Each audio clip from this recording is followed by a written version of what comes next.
에스겔은 젊은 나이에 이 바벨론으로 포로가 되어 잡혀가 거기에서 쭉 지내다가 한 생을 끝마친 이 제사장이었고 선지자였습니다. 거기서 선지자로 부름을 받아서 하나님의 예언의 말씀을 받고 그리고 전하고 환상도 보았던 선지자가 바로 이 에스겔 선지자입니다. 이 에스겔서의 중심축은요, 두 가지입니다. 첫 번째는 심판이 온다는 것입니다. 백성들이 하나님께 죄를 지었기 때문에 예루살렘, 이 남유나가 멸망을 해서 바벨론의 이 포로로 끌려가게 됩니다. 이 두 번째는 회복과 구원입니다. 하나님께서 포로로 잡혀간 자들을 이 바벨론에서 건져내셔서 다시 예루살렘으로 돌아오게 해주신다라는 이 회복과 구원의 이 메시지가 바로 이 에스겔입니다.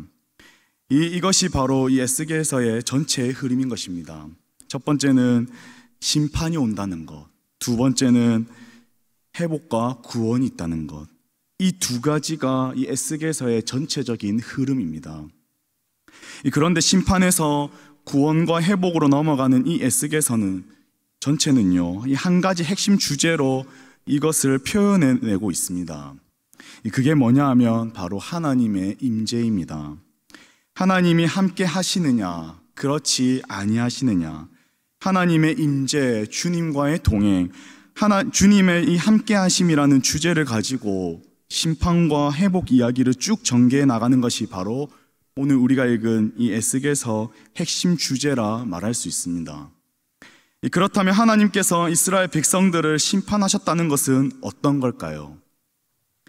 에스겔 8장부터 11장 정도까지를 읽어보신다면 잘 알 수 있는데요, 이 8장부터 11장 정도까지를 한번 읽어보시면 이 하나님께서 예루살렘 성전을 떠나서 이 바벨론으로 가시는 장면을 목격하게 됩니다. 이는 굉장히 충격적인 장면이지 않을 수가 없어요. 굉장히 충격적인 장면입니다. 왜냐하면 구약 성경은 이스라엘 하나님 여호와는 어디에 계신다고 계속 말씀하나요? 이 예루살렘에 있는 이 성전에 거하신다라고 말씀하시죠. 이 구약 성경은 이 하나님께서 이 성막 이후에 이 다윗으로 오면서 이 성전을 짓게 하시고 하나님께서는 이 예루살렘에 지어진 이 성전에 늘 거하시겠다. 구약 성경 그렇게 얘기를 하죠. 하나님께서는 예루살렘 성전에 계시기 때문에 거기 가서 기도하면 예루살렘 계시는 여호와께서 들으시고 응답하시고 승리케 하신다.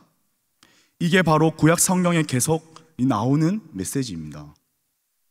그런데 하나님께서 예루살렘을 떠나서 바벨론으로 옮겨 가신다라는 것은 정말 두 눈 뜨고도 보기가 어려운 실로의 엄청난 일이 아닐 수 없어요.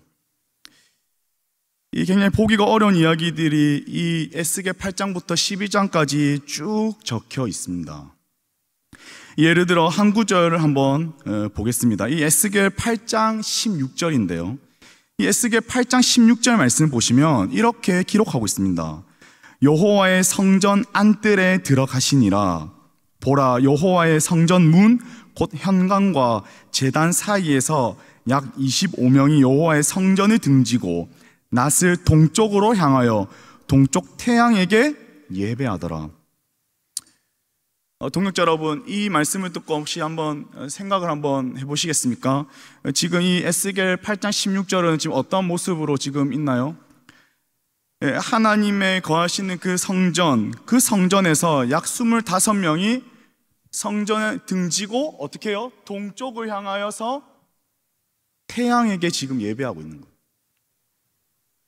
성전을 이렇게 등지고 동쪽으로 낫을 들어 어떻게 한다고요? 예배하고 있다. 태양을. 이 본문은 하나님께서 예루살렘을 떠나실 수밖에 없었던 이유를 제시하고 있는 구절입니다. 사람들이요, 그리고 일단 무리들이 성전에 다 모여 있어요.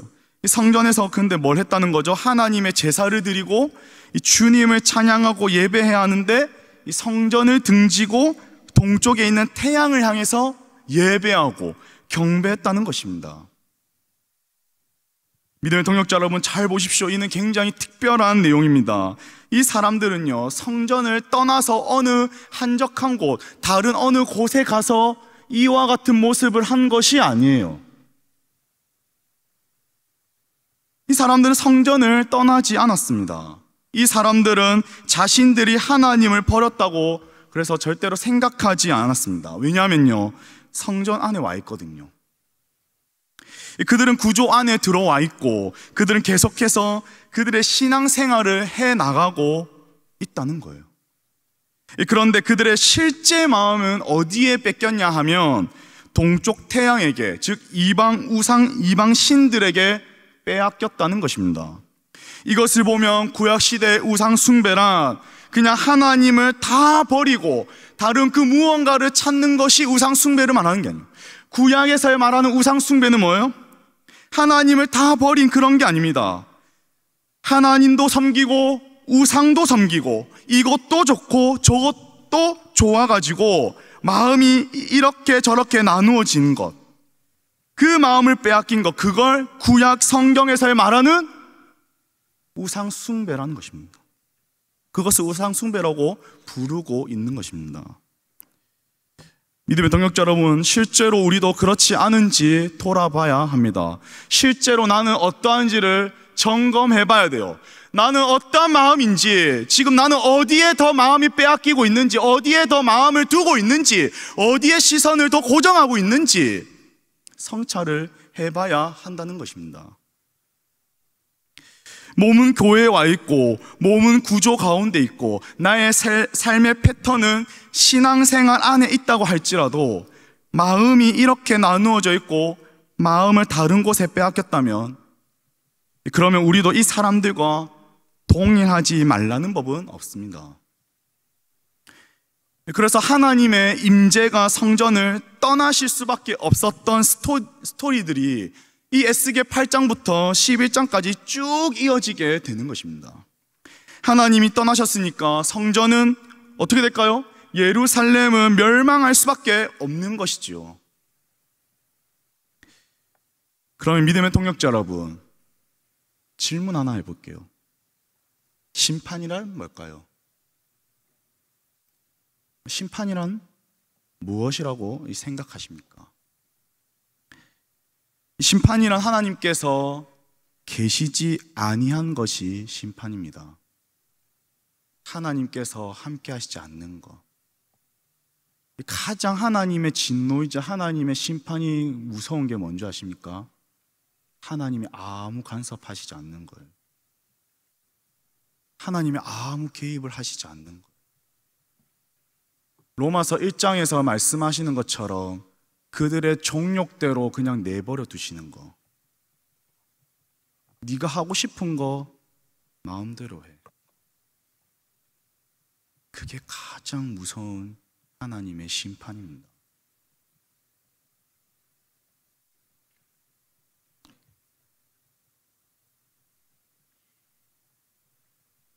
주님이 계셔야 하는 자리에 하나님이 안 계시면 그게 심판이고 거기서부터 무너지는 것입니다. 우리식으로 좀 표현을 해볼까요? 하나님을 조금씩 밀어내기 시작하는 것. 하나님을 조금씩 밀어내는 것입니다. 나의 삶 중심에 다른 게 밀고 들어오는 거죠. 하나님이 내 마음의 중심이 계셔야 하는데 나의 마음은 주님이 자리하시고 예배 받으시고 경배 받으시고 나의 마음과 삶은 하나님이 들어오셔서 다스리시는 성전이 되어야 하는데, 성전이어야 하는데 다른 것이 들어와서 하나님이 밀려나게 되시는 것, 그것이 바로 심판이다라고 지금 에스겔서는 표현을 하고 있는 것입니다. 믿음의 동역자 여러분, 반드시 기억하십시오. 내 인생이 잘 안 풀리는 게 하나님의 무서운 심판이 아닙니다. 내 인생이 뭔가 잘 풀리는 것 같아 보일지라도 하나님께서 함께 하시지 않는 것이 가장 무서운 심판인 것입니다. 하나님의 말씀이 내 귓가에 들리지 않는 것, 하나님의 말씀이 강단에 선포되어지는데 그 말씀을 듣고도 내 마음에 울림이 없고 내 마음에 감동이 없고 깨달음이 없는 것, 그것이 가장 무서운 심판인 것입니다. 왜요? 하나님의 말씀은 생명이거든요. 하나님의 말씀은 소망인 것이거든요. 하나님의 말씀은 우리를 바른 길로 안내주는 진리이시고 길이시거든요. 근데 그것이 아무 내가 반응이 없다, 들려지지 않는다, 깨달아지지 않는다, 그게 가장 무서운 심판인 것입니다. 그러면 그 뒤에 어떻게 되었을까요? 하나님은 그냥 밀려나시고 끝내셨을까요? 아닙니다. 우리 주님은 우리를 너무나 사랑하셔서 이 택하신 백성을 끝까지 회복시키시고야 마시는 그런 하나님이죠. 그래서 이 에스겔 후반부에 가면은요, 하나님께서 다시 돌아오시는 표현들이, 그런 장면들이 이 에스겔서 40장부터 48장까지 쭉 나타나게 됩니다. 40장 이후에 보면 새 성전을 짓겠다라는 환상을 보여주시면서 이 성전 설계도가 쭉 나와요. 그리고 에스겔 43장에 보면 이 떠나셨던 하나님께서 그 성전으로 다시 돌아오신다라는 또 하나의 환상 얘기가 나옵니다. 그리고 이 에스겔서 47장에 보면 우리가 잘 아는 대로 하나님께서 돌아오신 그 성전 문에서 무엇을 흘려 보내주시는가? 생명수를 흘려 보내주세요. 그 성전문에서 생명수가 흘러나오죠. 사람이 건너가기 못할 큰 강물이 되고 그 생명수가 가서 닿는 곳마다 모든 생명들이 다시 회복되게 되는, 그래서 주의 생명의 능력이 온 땅을 가득 채우게 된다라고 하는 그 유명의 말씀이 이 에스겔서 47장과 48장에 등장하는 것입니다. 어떻게 해서 그것이 가능하게 된 것일까요? 하나님께서 다시 오셨기 때문입니다. 하나님께서 성전을 다시 회복시키시고 성전을 지으시고 돌아오셨기 때문에 주님의 나라와 통치가 다시 이루어지게 된 것이지요. 하나님께서 이렇게 다시금 소망을 주시고 회복시켜 가시는 가운데 그 과정 중에 핵심 본문은 어디냐면 바로 오늘 우리가 살펴본 본문입니다. 에스겔 37장 마른 뼈 본문. 오늘 우리가 읽은 이 본문을요, 두 가지로 나눠볼 수 있습니다. 1절부터 10절까지 하나님께서 보여준 환상이고, 그리고 두 번째는 11절부터 14절까지 나눠볼 수 있습니다. 11절부터 14절까지는요, 그 환상에 대한 해석입니다. 에스겔 선지자가 포로 생활을 하는 어느 날 하나님께서는요, 그에게 참 희한하고 충격적인 환상 하나를 보여주십니다. 우리가 오늘 읽은 본문 1절 말씀에 여호와께서 권능으로 내게 임재하시고 그의 영으로 나를 데리고 가서, 여호와 하나님의 영이 그를 인도해서 어디로 데려가셨습니까? 골짜기 가운데로 데려가십니다. 그 골짜기에 이 에스겔 선지자가 도달해서 이 사방을 살펴보니까 마른 뼈들이 여기저기에 셀 수 없을 만큼 곳곳에 흩어져 있는 그 광경을 이 에스겔 선지자가 본 것입니다. 에스겔 선지자가 있는 곳은요, 에스겔 선지자가 지금 도달해 있는 그 골짜기는요, 죽은 자들을 모아놓은 그냥 공동묘지가 아닙니다. 일반적이고도 평범한 골짜기에 지금 마른 뼈들이 가득했던 것입니다. 사람들이 죽고 그 시체들이 오랜 시간 이후에 이제는 살이 없고 힘줄도 없어지고 다 없어지고 이제 뭐만 남았다고요? 뼈만 남았습니다. 마른 뼈만 지금 남아 있는 거예요. 하나님께서는 에스겔 선지자에게 그것을 보여주신 다음 에스겔 선지자에게 하나님은 이렇게 물어보세요. 인자야, 이 뼈들이 능히 살 수 있겠느냐? 인자야, 이 뼈들이 능히 살 수 있겠느냐? 믿음의 동역자 여러분, 마른 뼈들이 다시 살아난다는 것은요, 무엇으로 표현할 수 있을까요? 이 마른 뼈들이 다시 살아난다, 이 말을 다른 단어, 한 단어로 표현하면 무슨 단어로 표현할 수 있을까요? 부활입니다. 부활로 말할 수 있어요. 이 마른 뼈가 됐다는 것은요, 죽은 지 아주 오래됐다는 얘기입니다. 여러분, 제가 한번 자료를 한번 찾아봤습니다. 심장마비나 익사 등으로 심장이 멈춘 뒤 몇 분, 그리고 또는 몇십 분이 지나고 회생하는 경우가 있었다는 거예요. 이 대표적으로 세 개의 사례만 한번 들어보겠습니다. 1994년에 이 어느 한 남성이 번개를 맞고 심장이 멈췄다가 심폐소생술로 인해 몇 분 뒤 심장이 뛰었대요. 1999년에는 이 한 여성이 스키 사고로 인해 얼음 밑에 갇혀 이 80분간 이 심장이 멈춘 상태로 있었다고 합니다.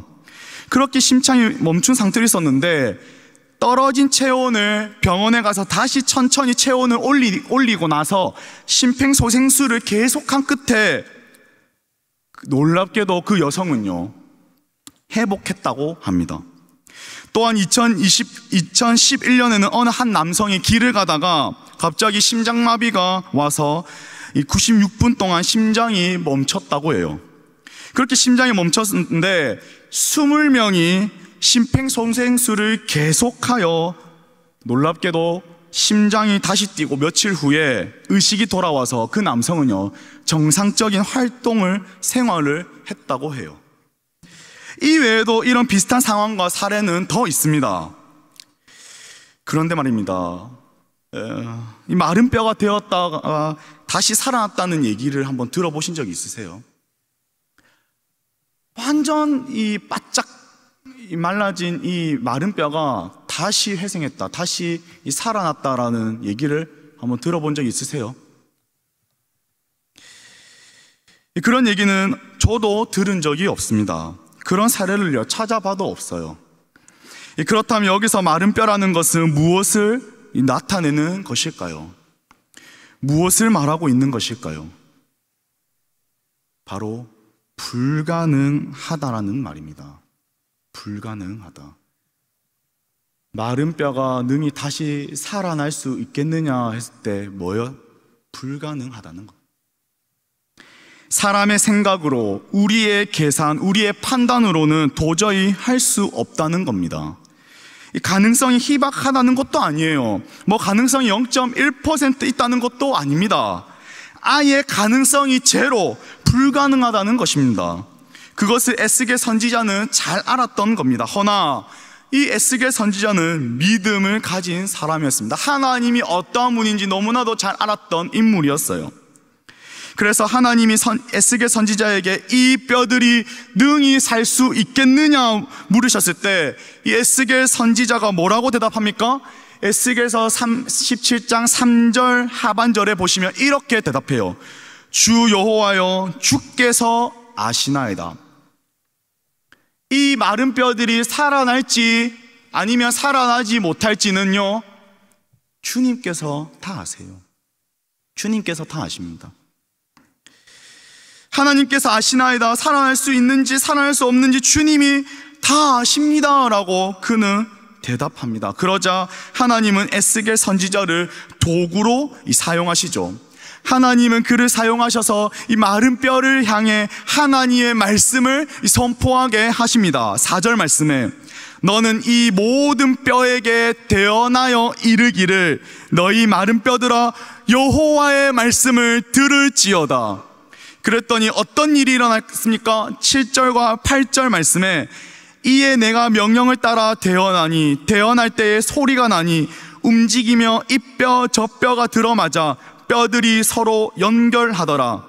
내가 또 보니 그 뼈에 힘줄이 생기고 살이 오르며 그 위에 가죽이 덮이나 그 속에 생기는 없더라. 뼈와 뼈가 연결되어지고 그 뼈에 힘줄이 생기고 살이 오르고 가죽이 덮였습니다. 그러나 그 안에는 뭐가 없어요? 생기는 없었습니다.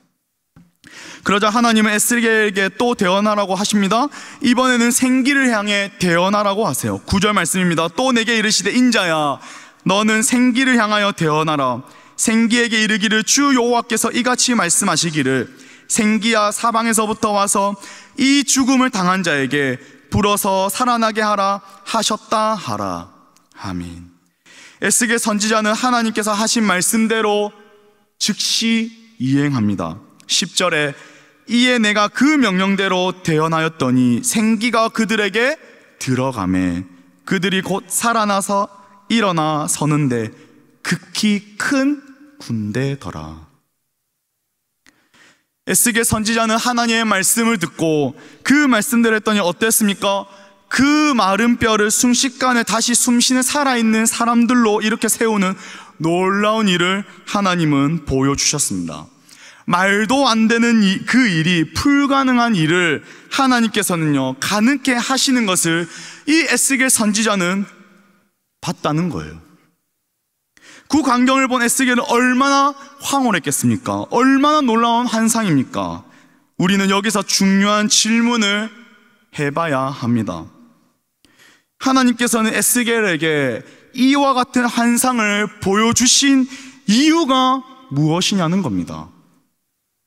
왜 하나님께서 이 에스겔 선지자에게 이 마른 뼈 환상을 보여주셨냐는 거예요. 왜 보여주셨을까요? 이것이 중요한 질문입니다. 그 이유에 대해서 두 가지의 대답을 합니다.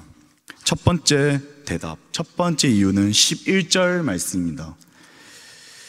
또 내게 이르시되 인자야 이 뼈들은 이스라엘 온 족속이라. 그들이 이르기를 우리의 뼈들이 말랐고 우리의 소망이 없어졌으니 우리는 다 멸절되었다 하느니라. 믿음의 동역자 여러분, 뼈들은 누구입니까? 이스라엘의 온 족속입니다. 그러면 이스라엘 족속이 왜 뼈로서 상징되었습니까? 뼈들인 이스라엘 족속이 본인들을 향해 지금 뭐라고 말하고 있나요? 우리의 뼈들이 말랐고 우리의 소망이 없어졌으니 우리는 다 멸절되었다라고 말합니다. 이 환상은 학자들의 견해에 의하면 예루살렘이 바벨론에 함락되던 이 주전 586년 직후에 보여주시는 환상이었을 것이라고 학자들은 추측합니다. 이스라엘 족속들은 이 영적 상태는 메말라 완전히 죽어있는 아주 심각한 이 상태였다는 것입니다. 그리고 이스라엘 백성들은 이제는 소망이 없는 처절한 민족이 되었습니다. 이방 나라에게 포로로 잡혀가는 민족이 무슨 소망이 있겠습니까? 정치적으로도 사회적으로도 어떤 방면으로 보더라도 도무지 소망이 보이지 않고 남아있지 않는, 그냥 앞날이 아주 깜깜하고도 암담한 처지에 그들은 놓여 있었습니다. 이 현실을 무엇을 비유했습니까? 아주 바짝 메마른 뼈로 비유했습니다. 도저히 회생 불가능한 상태인 뼈로 자신들의 처지를 지금 말해주고 있는 것입니다. 그럼 도대체 이스라엘 민족이 왜 이와 같이 된 것일까요? 그들의 범죄 때문입니다. 무슨 범죄냐?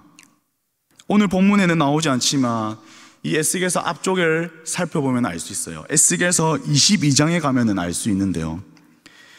이 22장 3절 말씀을 보면 이렇게 말씀해요. 22장 3절 말씀을 한번 읽어드릴게요. 너는 말하라. 주 여호와께서 이같이 말씀하셨느니라. 자기 가운데에 피를 흘려 벌 받을 때가 이르게 하며 우상을 만들어 스스로 더럽히는 성아. 그들이 범한 죄는 바로 피를 흘린 이 폭력성과 우상 숭배입니다. 이것이 이스라엘 민족이 마른 뼈와 같이 소망이 없는 나라로 만들어 버렸습니다. 이스라엘은 하나님을 섬기는 국가였습니다. 섬기는 그렇게 나라였죠. 그런 섬기는 민족이었습니다. 그럼에도 불구하고 그들은 하나님을 외면하고 자신의 마음대로 살았습니다. 그렇게 범죄한 결과가 무엇인지는요, 이 에스겔 22장 6절부터 10절까지 쭉 열거하고 있습니다. 믿음의 동역자 여러분, 2500년 전의 사회상이 이러했습니다. 절망밖에 없는 그런 상황, 많은 사람들이 죄에 물들어서 영적으로 죽은 상태, 아니 죽은 정도가 아니라 바짝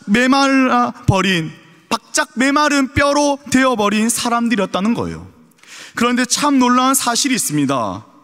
우리가 이러한 말씀을 쭉 읽다 보면, 하나님께 주신 이 성경 66권의 말씀을 쭉 읽다 보면 2500년 전에 타락한 이 사회상이나 2500년이 지난 오늘날 살아가고 있는 우리 사회상이나 크게 다를 바가 없다는 거예요.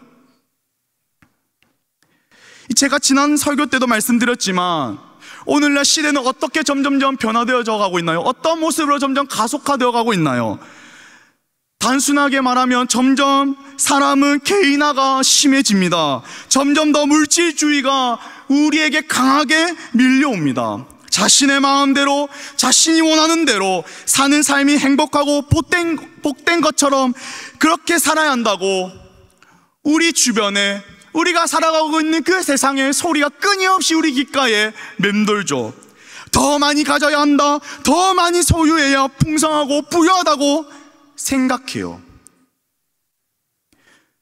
그러나 그렇지 않습니다. 세상은 그렇게 말할 수도 있어요. 하지만 그러한 삶이 결코 우리에게 행복한 삶, 풍성하고 부유한 삶을 주지는 않아요. 믿음의 동역자 여러분, 제가 이번에 엘국이라는 해외 선교를 다녀왔죠. 그 엘국 해외 선교를 다녀왔습니다. 그 나라는요, 누가 봐도 잘 사는 나라처럼 보이지 않습니다. 그 나라의 사람들은 대부분 소망도 없이 그냥 무기력하게 아무 의지 없이 하루하루를 살아갑니다. 그런 나라에서 선교하고 계시는 선교사님께 우리 갈릴리 청년들과 위대한 여정으로 다녀왔습니다. 그곳에서 선교하신 지는요 꽤 오래 되셨는데요, 처음에는 하나님께 기도하시면서 그렇게 생각하시면서 고백하셨대요.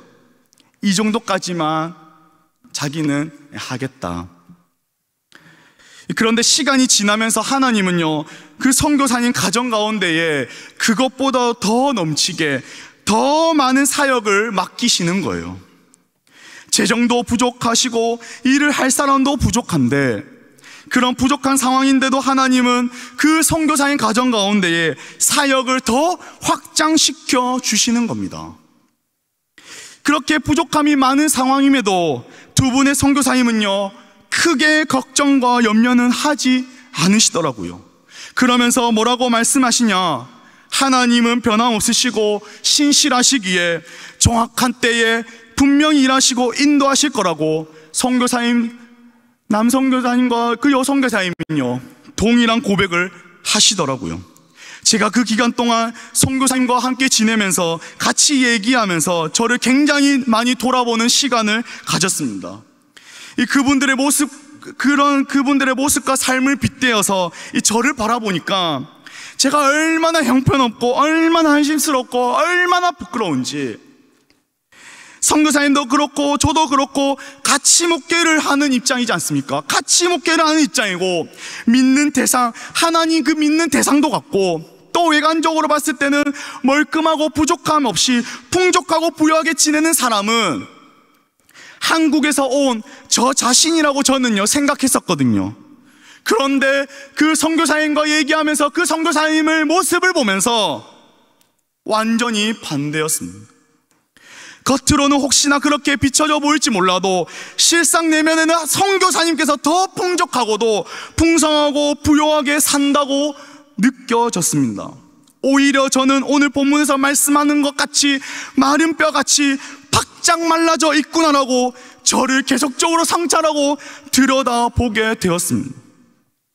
비록 가진 게 많이 없을지라도 좀 부족한 것 같아 보여도 우리 주님과 딱 달라붙어 있는 인생이야말로 주님만을 바라보고 주님께 모든 것을 의탁하고 그분의 인도하심만을 따르는 그 삶이야말로 진정 참된 행복한 삶이요 참된 기쁨과 만족, 참 복된 인생임을 절실하게 느끼고 경험했습니다. 그렇게 함께 지내면서 얘기도 나누고 하니까요, 그 부부 선교사님의 모습을 본받아 나도 그렇게 살고 싶다, 나도 저렇게 살고 싶다, 그런 생각과 그런 마음으로 제 마음이 변하더라고요. 그때 또 느낀 게 있습니다. 리더가, 그리고 지도자가 어떤 삶을 살아가고 있느냐, 어떤 삶으로 살아가려고 힘쓰냐에 따라 그 모습과 마음, 그 동기가 흘러 전해져 오면서 그렇게 나도 살아가고 싶다, 참 본받고 싶다는 마음이 들었던 것입니다. 그때 제가 섬기고 있는 공동체를 떠올리게 됐어요. 어떻게 내가 살아가느냐, 어떤 모습을 비추면서 살아내고 있느냐에 따라서 함께 신앙생활을 하는 동력자들이, 청년 성도들이 그렇게 훈련되어져 가고 성장해 가겠구나라고 생각했습니다. 리더가, 지도자가 어떻게 하느냐에 거기에 속해 있는 양떼들이, 공동체가 영향을 받는다는 것입니다. 믿음의 동력자 여러분, 지도자가 돈을 사랑하지 않는데 양떼들이 돈을 사랑하려고 하겠습니까? 지도자가 하나님의 말씀대로 살아가려고 그렇게 안간힘을 가지고 몸부림치는데 양떼들이 그것을 보고 본인도 그렇게 살아가려고 해보지 않겠어요? 지도자가 하나님을 그토록 사랑하려고 그렇게 몸부림치고 있었는데 양떼들이 그 지도자의 모습을 보면서 양떼들 스스로도 하나님을 사랑하는데 힘쓰지 않겠냐는 거예요.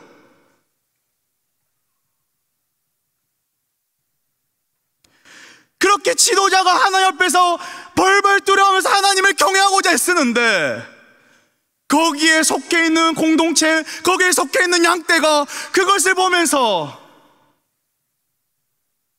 도전받고 그 마음이 고스란히 전해져서 그 양떼, 그 공동체 또한 그 지도자의 모습을 본받아 그렇게 하나님을 경외하고자 힘쓰지 않겠냐는 거예요.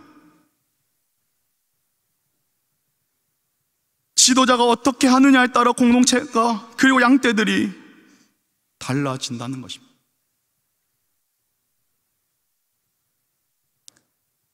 근데 제가 섬기고 있는 공동체에 떠올려 봤을 때 그런 본이 되지 않는 모습을 사는 것 같아서 제 자신이 얼마나 초라하고, 얼마나 비참하고, 얼마나 도망가고 싶고, 얼마나 부끄러운지 모릅니다. 선교사님과 저를 비췄을 때 선교사의 모습을 보면서 나도 저렇게 살고 싶다, 저런 마음가짐, 저렇게 하나님 앞에서 사는 모습 참 본받고 싶다라 했지만 제가 섬기고 있는 이 공동체 가운데에 선교사님과 같은 모습으로 내가 과연 잘 살아가고 있는가? 내가 그와 같은 마음과 모습으로 하나님 앞에 그렇게 살아가려고 부단히 노력하고 애쓰고 있는가? 그렇게 내가 속해 있는, 섬기고 있는 우리 청년 공동체가 그렇게 비춰지고 있을까? 그렇게 인도하고 있을까? 그렇게 함께 걸어나가고자 내가 애쓰고 그렇게 동력하고 있는가 했을 때 그렇지 않다라는 거죠.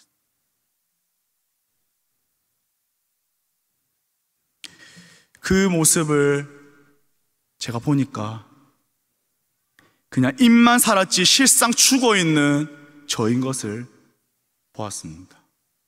입만 그냥 거룩한 것처럼, 입만 그냥 나이스하게, 화려하게 강단에서 청년들 앞에서 외치고 선포하고 실상 나의 내면은 죽어있는 사람이구나. 선교사님의 그런 삶을 보면서 다른 차원의 삶이라는 게 바로 이런 거구나. 하나님을 바라보면서 하나님과 그 에녹이 하나님과의 그 300년 동안 동행하면서 그렇게 참된 만족과 기쁨을 누리면서 평안함을 누리면서 살아갔던 그 삶이 바로 이런 것이구나. 그 초월적인 삶이, 그 다른 차원의 삶이 바로 이런 것이겠구나. 그렇게 느꼈습니다. 믿음의 동력자 여러분, 하나님의 영에 이끌리어 하나님의 인도하심을 받아 따라 살아가는 삶이 가장 값지고 가장 부요하고 가장 행복한 인생입니다. 믿음의 동력자 여러분, 저 여러분은 무엇을 늘 이끌려서 살아가고 계신가요? 무엇에 이끌려서 그렇게 살아가고 계신가요? 우리는 어쩌면 예수님께서 신약 성경에서 그 바리새인과 서기관에게 말씀하신 것처럼 그냥 회칠한 무덤의 존재로 우리는 살아가고 있는지도 모르겠습니다. 저와 여러분은 다 이 자리에 나와서 말씀을 듣고 주일에 이렇게 하나님 앞에 예배드리고 주일 성수를 다 지키긴 하지만 어쩌면 겉은, 껍데기는 화려하고 겉은 살아있는데 실상 속은 죽어있는, 텅 비어있는 상태로 살아가고 있는지는 모르겠습니다.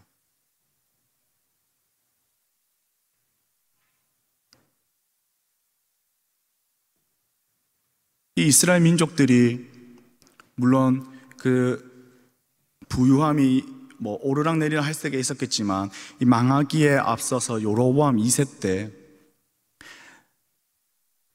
굉장히 잘 살았거든요. 그리고 남유다도 부족한 거 없이 부유하게 잘 살았습니다.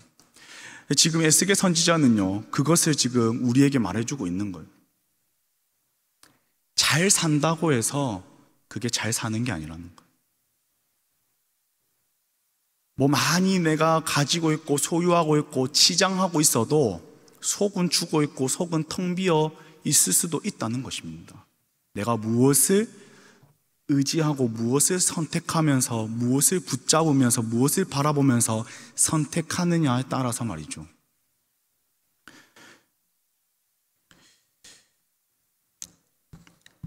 생기가 들어가니까 어떤 일이 일어나냐?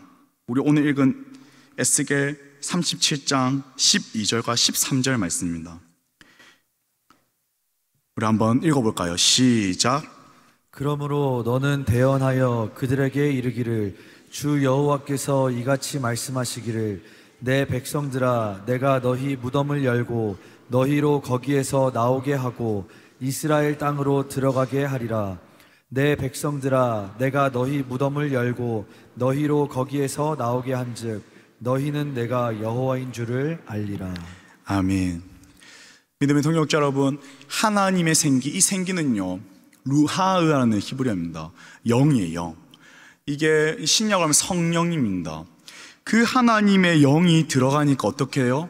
마른 뼈들이 뼈와 뼈가 붙게 되고 힘줄이 두고 살이 피고 가죽으로 덮여 있었지만 그것을 끝나는 것이 아니라 생기가 들어가니까 뭐예요? 진짜 살아있는 것처럼 됐다는 것입니다. 살아났다는 거예요.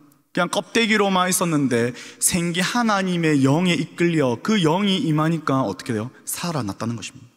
믿음의 동역자 여러분, 성령께서 우리 안에 계십니다. 예수님께서 이제 승천하시고 나서 보혜사 성령을 보내주셨죠. 우리는 그 보혜사 성령의 우리 안에 내주하십니다. 그 보혜사 성령에 따라 살아갈 때 우리는 진짜 윤택한 삶을 살 수 있는 것입니다. 믿음의 동역자 여러분, 반드시 기억하십시오. 세상의 말에 우리는 반대로 살아가야 합니다. 세상은 끊임없이 더 많은 것을 소유해라, 더 많이 치장하고 더 화려하게. 하지만 그것은요 실상 텅 빈 인생입니다.